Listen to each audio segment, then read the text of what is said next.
Hey everyone, Joe here from Flex Machine Tools, here to talk to you today about our FlexCNC C-Series 2002. It's the machine that we're going to be bringing to FABTECH Canada with our partners at Westway Machinery. We're going to have a booth right up front where you can come in and see this machine in operation. We're going to be making chips at the show. It's a 20-foot by 2-foot bed, vertical machining center.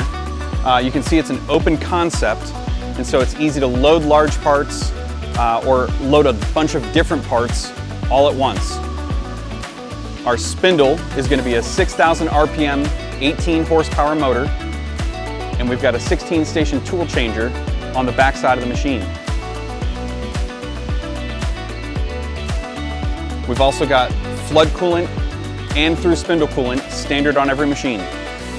Driving all that is our FlexCNC controller that comes standard with a hand pendant. Another component that's nice that everyone likes to see with this open concept are the safety features on the machine. On the back side, we have a laser barrier, so if it's broken, the machine will alarm out, keeps everybody safe. On the front side, we've got a kiosk proximity scanner, and so that's going to allow an operator to be right next to the machine, but operating safely. And so we're looking forward to showing this all to you guys at FABTECH Canada with our partners from Westway. Thank you.